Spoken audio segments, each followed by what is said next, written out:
Então hoje o tema é purificados pelo Espírito Santo. Então vamos lá. Quero começar lendo com vocês o texto que está em 1 João capítulo 1, verso 9. Pega a sua Bíblia comigo. Vamos lá? Por favor, abra sua Bíblia comigo. João. Obrigado, Julião. É isso aí. Então, 1 João capítulo 1, o verso 9. Não é o Evangelho de João, tá? Nós estamos falando das cartas de João. Então, 1 João capítulo 1, verso 9. Lá pertinho do Apocalipse já, tá? Então, 1 João 1, verso 9, diz assim: se confessarmos os nossos pecados, ele é fiel e justo para nos perdoar os pecados. E agora, olha só. E nos purificar de toda injustiça. Ok?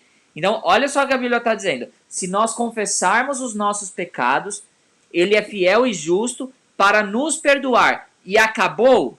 Não, não acabou. Porque o objetivo de Deus é que ele não quer apenas perdoar, mas ele também quer o quê? Purificar. Ok? Perdoar e purificar. Gente, nos purificar é nos tornar limpos, nos tornar sem manchas. Ok? Isso é um pouquinho diferente do que simplesmente a gente dizer, não, Deus quer só me perdoar. Não. Perdoar, apagou o pecado aquilo que eu fiz. Agora Deus ele quer mais que isso, ele quer aprofundar dentro da intimidade da nossa vida e ele quer ir apagando aquilo da nossa vida. Então ele quer purificar. Olha só como que o apóstolo Paulo colocou essa ideia. Ele diz assim, olha, Efésios capítulo 5, verso 27. E para apresentá-la a si mesmo como igreja gloriosa, sem mancha, nem ruga, ou coisa semelhante, mas o quê? Mas santa e inculpável. Melhorou o som, gente? Vê se voltou ao normal aí. Melhorou? Voltou ao normal? Dá um toque aí pra mim, pra eu saber como que tá o som. Tá com ruído. Confesso que eu não sei da onde que vem. Deixa eu dar um...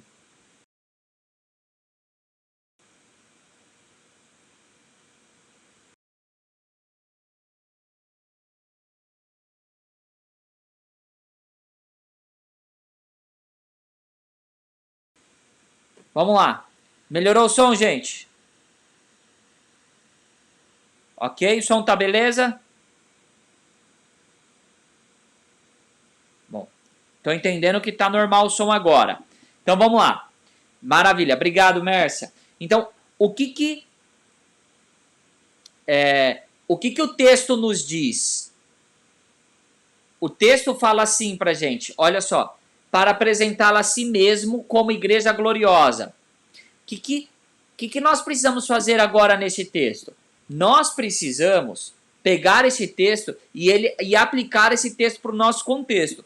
Por quê? Porque Paulo escreveu isso para a igreja de Éfeso, correto? Só que hoje a igreja de Éfeso ela é uma igreja histórica, certo? E nós estamos falando que hoje, nós precisamos o quê? Hoje, exatamente hoje. Nós precisamos pegar esse texto e falar o seguinte, gente, esse texto, ele é para minha vida. Então você pode ler esse texto sem problema nenhum, tá? Esse texto aqui. Você pode pegar esse texto e você pode fazer o seguinte, e para apresentá-la a si mesmo como igreja gloriosa, e você coloca o teu nome. Ok? E para apresentar a si mesmo, porque eu sou a igreja de Deus, apresentá-lo a si mesmo, Rafael, sem mancha, nem ruga ou coisa semelhante, mas santo e inculpável. Ok? É isso que o texto está dizendo para mim e para você. Nós podemos, sem problema nenhum, ler esse texto dessa forma, porque é assim que Deus espera que a gente entenda a Bíblia. Tem o seu contexto e agora... Vamos lá. O que acontece? esse texto tem que ser aplicado para o nosso contexto. Primeiro a igreja de Éfeso e agora para a gente. A pergunta que surge para mim e para você é a seguinte: devemos ser perfeitos? O que você acha aí? Coloca no seu comentário aqui se você acha que a gente deve ser perfeito. Coloca aí no nosso comentário. A gente deve ser perfeito? Essa é a primeira pergunta. Segunda pergunta: podemos alcançar a perfeição? Ok? Devemos ser perfeitos? Podemos alcançar a perfeição? A resposta é não e não. Ok? A resposta é não devemos e não podemos alcançar a perfeição. Do que eu estou falando? Vamos lá. Presta bastante atenção aqui comigo. Agora, a pergunta é: podemos vencer o pecado? Veja, mudou a perspectiva. E você já vai entender por que eu falei que nós não podemos alcançar a perfeição.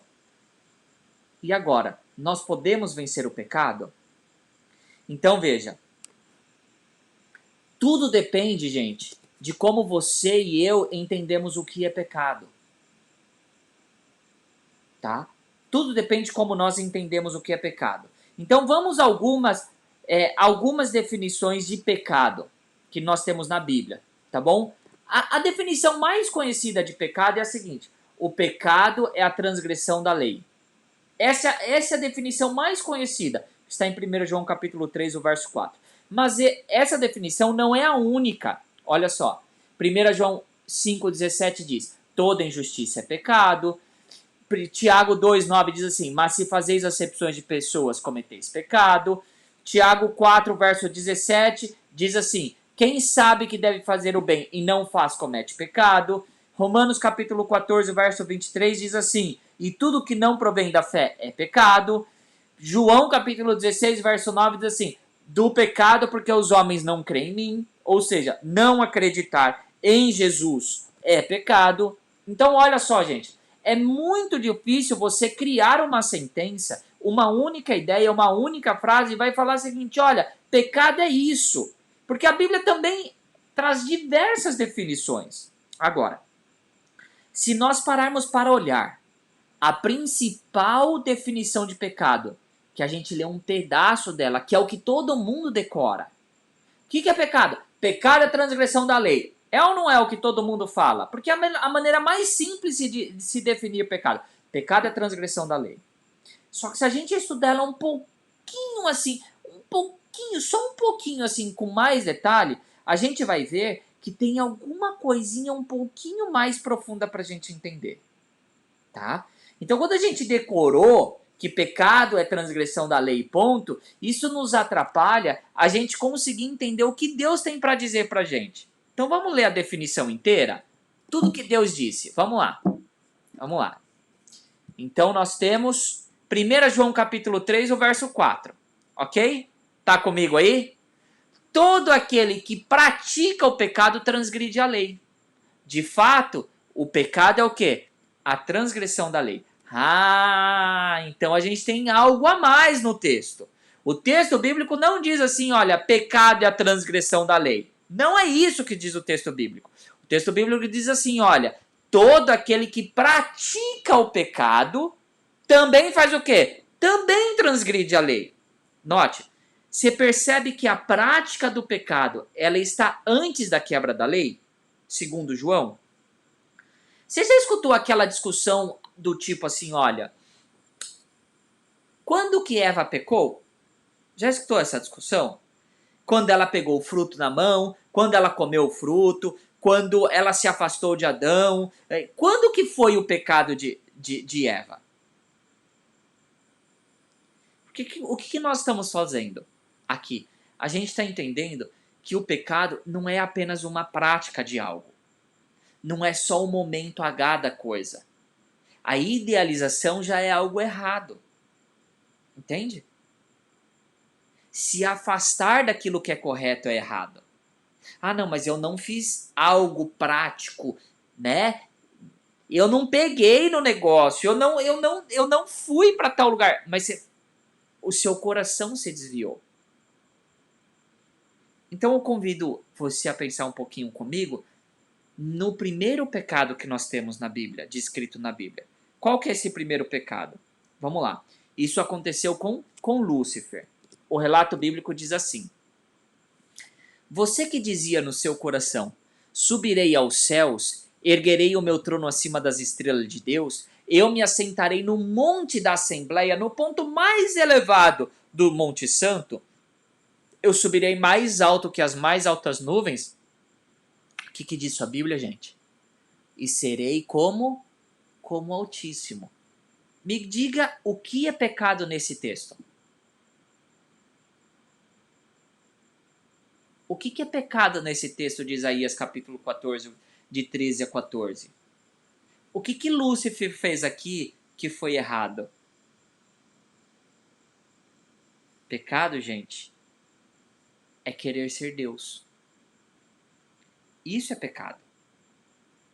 Pecado é querer ser Deus. Você vai dizer o seguinte: ah, mas pastor, para lá.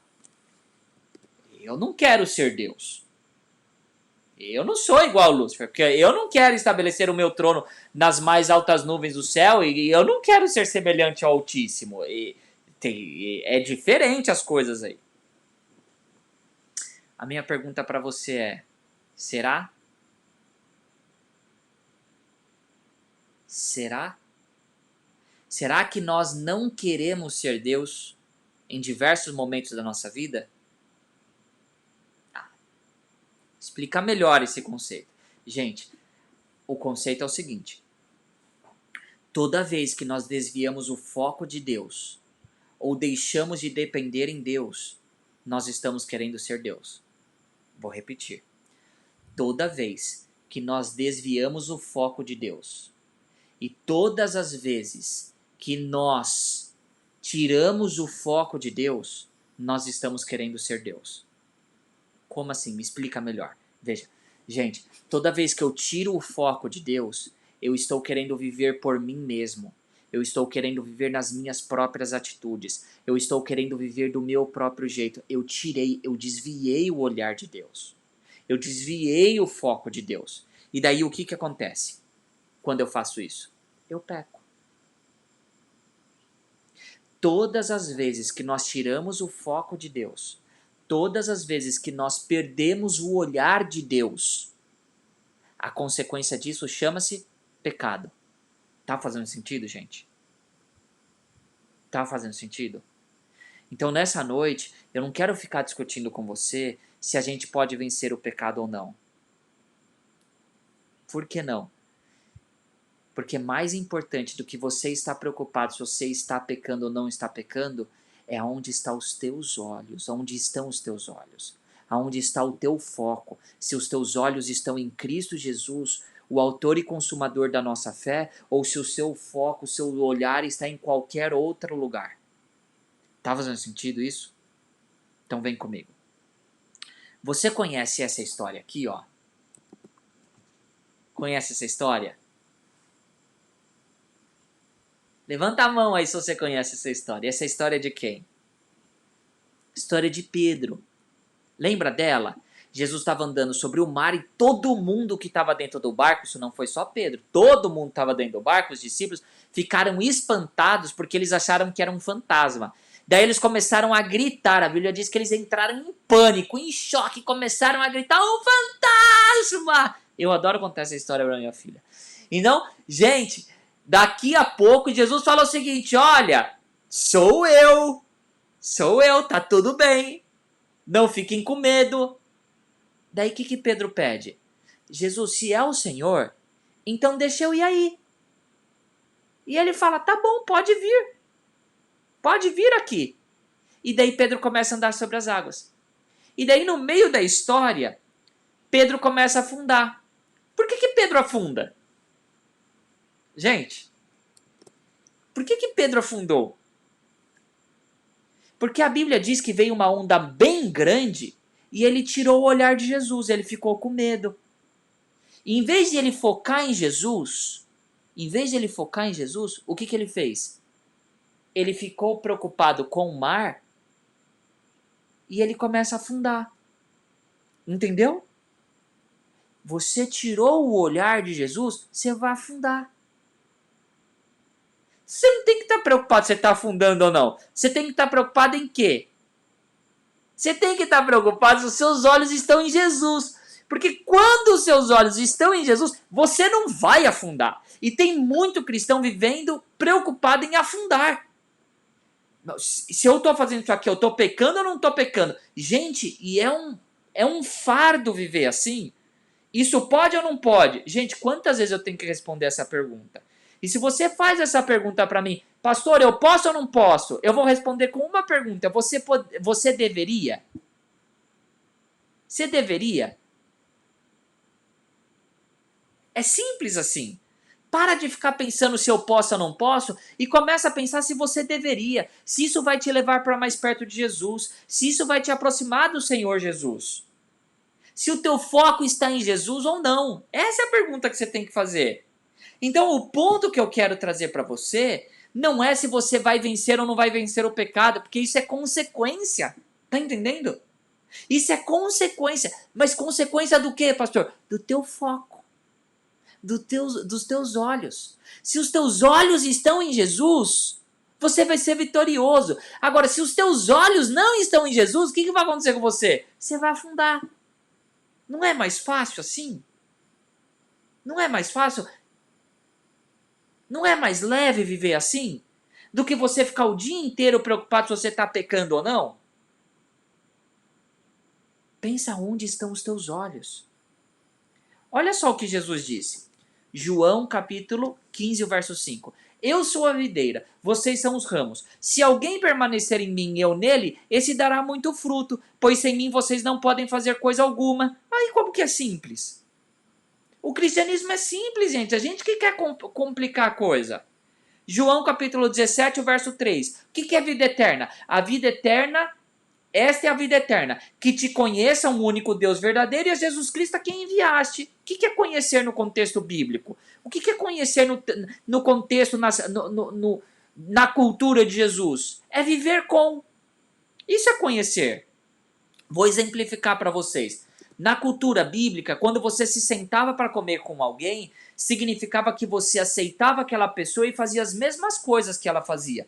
Por isso que Jesus é acusado de comer com pecadores e publicanos. Você chega e fala assim, pô, não faz sentido, ele só estava tomando ali um breakfast com a galera, ele só estava tomando uma janta ali, comendo um pãozinho, tomando um suco de uva, comendo uma frutinha. Qual é o problema dele fazer isso?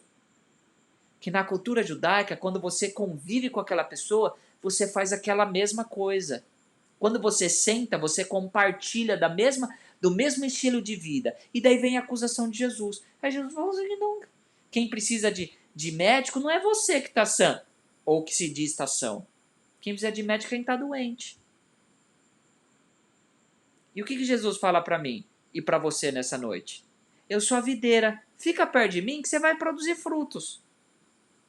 Daí ele vai falar ainda mais. Se você está em mim e produz fruto, eu vou aparar assim, ó, eu vou cortar. Entende? Eu vou podar, eu vou te purificar. Para quê? Para você produzir mais frutos. E a vida eterna é esta, de você conhecer a Jesus. E os seus olhos estarem aonde? Os seus olhos estarem em Jesus. E se os seus olhos estão em Jesus, você não tem que ficar preocupado se você está afundando ou não está afundando, porque seus olhos estão em Jesus, você não afunda. Ok? Então vem aqui uma pergunta para você e para mim nessa noite, para a gente continuar pensando. Quando aceito a Jesus, pode acontecer de perder o foco? Pode acontecer? Porque eu aceitei Jesus, e agora? Pode acontecer de eu perder o foco? Então vamos lá. Vamos pensar em alguns personagens bíblicos. Pedro perdeu o foco, sim ou não? Perdeu. Não só lá na história do mar, mas ele perdeu o foco em outros momentos. Quando ele traiu Jesus, ele perdeu o foco? Perdeu. Perdeu o foco. E Davi, perdeu o foco? Perdeu. Perdeu o foco. Viu uma vizinha bonita, uma dona bonita, foi lá, fez coisa errada, depois matou o esposo da dona. Perdeu o foco. Ok. E Noé? Noé perdeu o foco? Perdeu o foco. Quando ele sai da arca, a Bíblia vai dizer o quê? Que ele planta uma vinha e ele vai se embriagar. Perdeu o foco? Perdeu. E depois voltou? Voltou, mas perdeu o foco. Então acontece você perder o foco e você dá uma tropicada? Acontece. E quando você afunda, o que acontece? Você peca. Entendeu? Ok. Daí a minha pergunta é o seguinte. Então quer dizer que quando eu aceito a Jesus, vai acontecer com todo mundo de perder o foco? Ou será que tem pessoas que vivem com o foco 100% em Jesus? Tem ou não tem? Ué, vamos pensar na Bíblia. Personagens bíblicos. Vamos lá. Primeiro, Daniel. Daniel perdeu o foco? A Bíblia não conta. O foco dele estava em Cristo o tempo inteiro, em Deus, o tempo inteiro. E José? José perdeu o foco? A Bíblia não conta. Ele teve o foco o tempo inteiro. E ele teve a oportunidade das boas, hein? Mas ele teve o foco em Cristo, em Deus. E Enoque perdeu o foco? A Bíblia não conta. A experiência de Enoque eu acho que é a mais significativa de todos.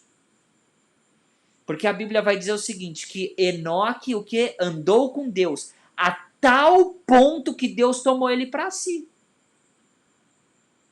Deus chegou e falou assim, Enoque, deixa eu te falar uma coisa. Você é mais cidadão do céu do que da terra. Vem embora, vem para minha casa. E ficou lá com ele. Veja, a questão está em ser perfeito? Não, a questão não está em ser imperfeito. A questão está se você está com foco em Cristo ou não. Mas por que a gente não vai alcançar a perfeição?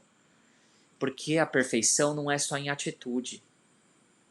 Nós temos uma tendência para o pecado. Chama-se natureza pecaminosa. Natureza carnal, nas palavras de Paulo. Isso é natural do ser humano. A gente faz coisa errada, ou a gente pensa, a gente idealiza. A gente tem uma tendência que nasceu com a gente, essa tendência. E essa vontade de fazer aquilo que é errado não vai sair nunca de Jesus até o dia que Jesus... Não vai sair nunca da gente até o dia que Jesus voltar e nos purificar. Ok? Então muitas pessoas dizem o seguinte, não, mas a gente tem que viver de maneira correta. Sim, tem. Isso faz você perfeito? Não, porque quantas vezes você já pecou no passado? Como se você tivesse acertado agora e isso apagasse o que você fez no passado. Claro que não, não é assim que funciona. Isso não faz você perfeito. Faz você o quê? Com foco correto. Faz você com um caráter mais parecido com o de Jesus. Pelas suas forças? Não, gente. Por quê? Porque a Bíblia, o apóstolo Paulo vai dizer o seguinte, é Deus que opera em mim, tanto o querer quanto o efetuar da sua boa vontade. Então nada de bom que acontece na minha vida vem porque eu quero, porque eu sou bom, porque eu tenho... Não, isso aqui é de mim. Você não sabe a vontade que eu tenho de fazer aquilo que é correto. Tem nada, gente. A nossa vontade de fazer aquilo que é errado. Mas quem coloca em nós essa vontade de fazer aquilo que é correto é Deus. Mas eu não tenho força. Não tem mesmo. Por isso que o texto diz assim, olha, que Deus opera em mim, tanto o querer quanto o efetuar. Ele te dá vontade e te dá força para você fazer aquilo que é correto. Então, o que é a obra de purificação do Espírito Santo na nossa vida? É a obra de ajustar o seu foco e você ter os olhos apenas em quem? Em Cristo, naquilo que é eterno. Ok? Ah, então quer dizer que as minhas atitudes vão melhorar? Claro que vão. Eu vou pecar menos? Claro que vai. Em atitude, sim. Você vai errar menos. Pensa no andar sobre as águas como Pedro. Enquanto o seu foco estiver em Jesus, você não vai afundar, gente. Mas é difícil manter o foco? É, claro que é difícil. E essa é a luta da gente. E o que é a purificação? É o Espírito Santo indo arrancando, vez por vez, aquilo que te desvia o foco de Jesus. Ok? Então agora, para a gente terminar, eu quero ler algumas citações que eu trouxe para vocês de Ellen White. Tá bom? E daí a gente vai ler, vai aprender e daí depois a gente ora. Vamos lá? Então vamos lá.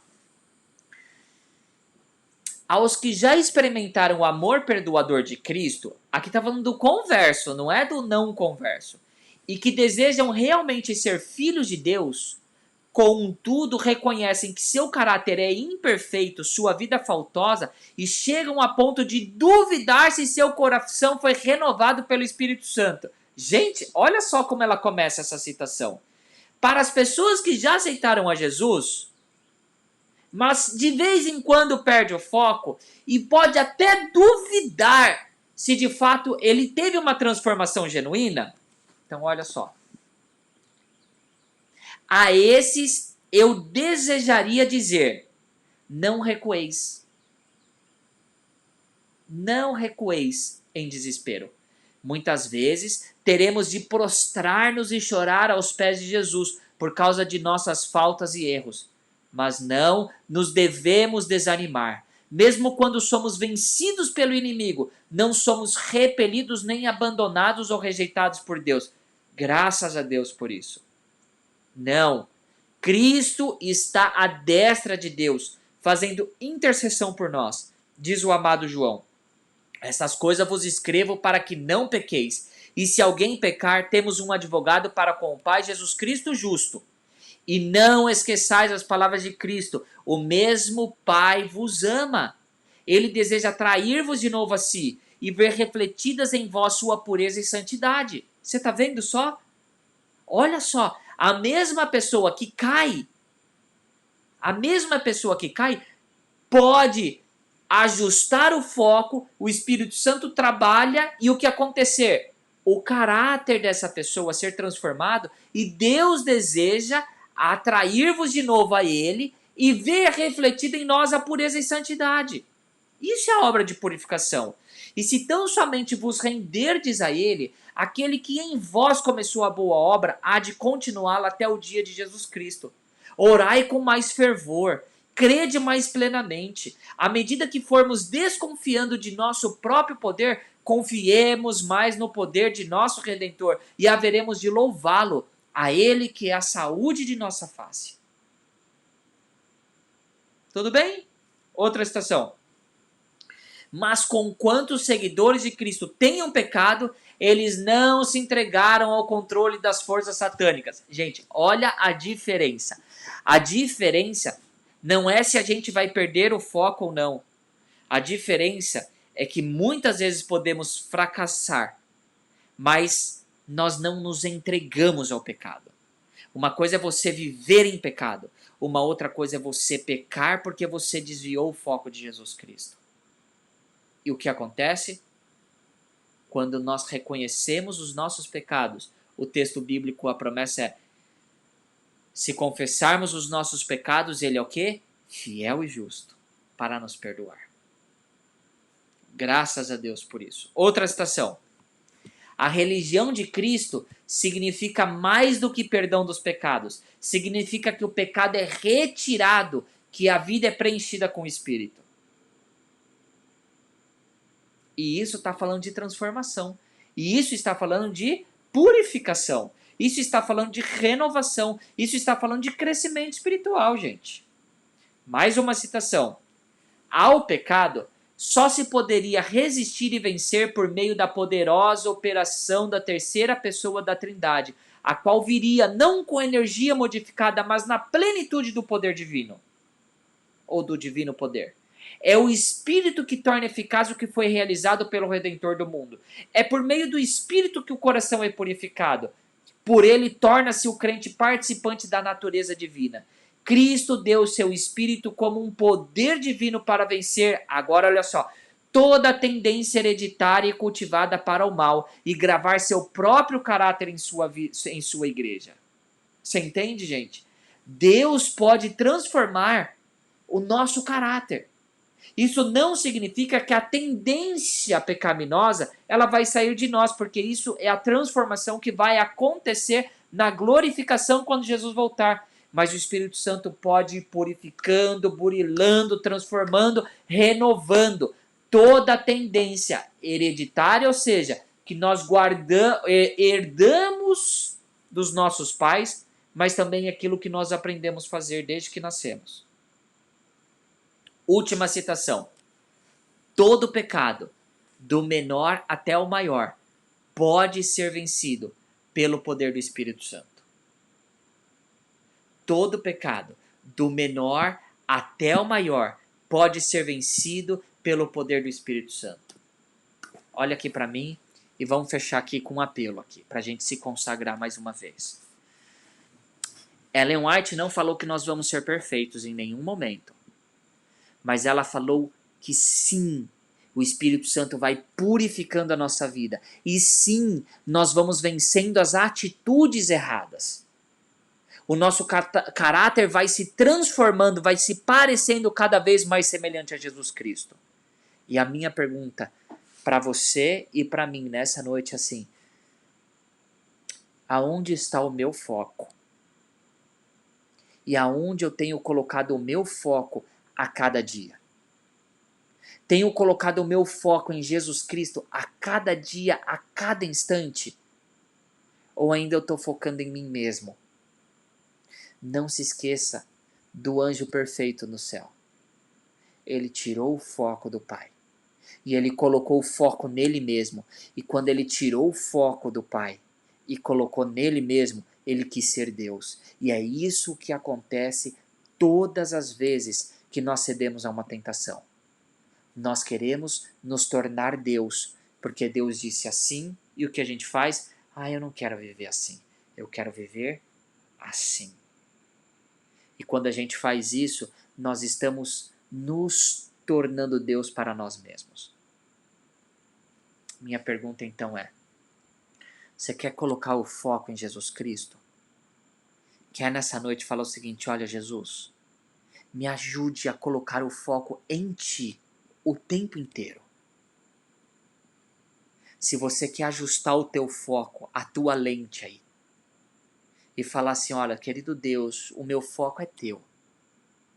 Eu quero que o Senhor me ajude a ter os olhos em Ti o tempo inteiro.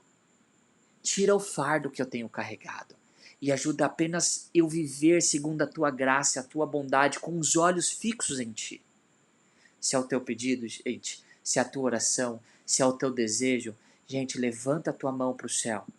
Coloque aqui no comentário como uma demonstração pública que essa é a tua vontade. E vamos erguer as nossas mãos em oração e entrega ao nosso Deus. Vamos orar? Querido Deus e nosso grandioso Pai, nós erguemos as nossas mãos aos céus, clamando que o Senhor segure na nossa mão. E o Senhor ajude, Pai, a ajustar o nosso foco, assim, ó, que a gente vai se desviando, a gente vai perdendo muitas vezes. Deus querido, muitas vezes nós vivemos carregados com o peso do pecado. Porque a gente vive uma vida de religiosidade, preocupada se a gente está sendo salvo, se a gente está sendo perdido por conta daquilo que a gente faz ou deixa de fazer. E quantas vezes a gente vive preocupado se isso é ou não é pecado, quando a nossa maior preocupação tem que ser ter os olhos em Cristo Jesus o tempo inteiro, porque todas as coisas vão ser consequências de Jesus Cristo, do foco do nosso olhar. Então, Deus, nessa noite nós queremos pedir que o Senhor transforme os nossos olhos, a nossa mente, o nosso coração, que o Senhor nos ajude a colocar o foco em Jesus e esquecer todas as outras coisas. Ajude-nos a virar a página. Como disse o apóstolo Paulo, esquecendo-me das coisas que para trás ficam, eu persigo, eu persisto, eu vou rumo ao alvo, que é a vida eterna em Cristo Jesus. Que o Senhor faça isso, Pai, que os nossos olhos estejam em Ti o tempo inteiro. Nos perdoe, Pai, onde nós temos errado e falhado. Ajuste os nossos olhos para o céu, para aquilo que é eterno. Estamos vivendo dias difíceis, estranhos. Nós não sabemos o que está nos esperando nesses próximos dias. Cada vez que passa, temos mais certeza que Jesus está vindo. Por isso pedimos, Pai, tire os nossos olhos dessa terra, das preocupações dessa terra, e coloque os nossos olhos no céu, na eternidade. É a nossa oração, em nome de Jesus. Amém. Amém.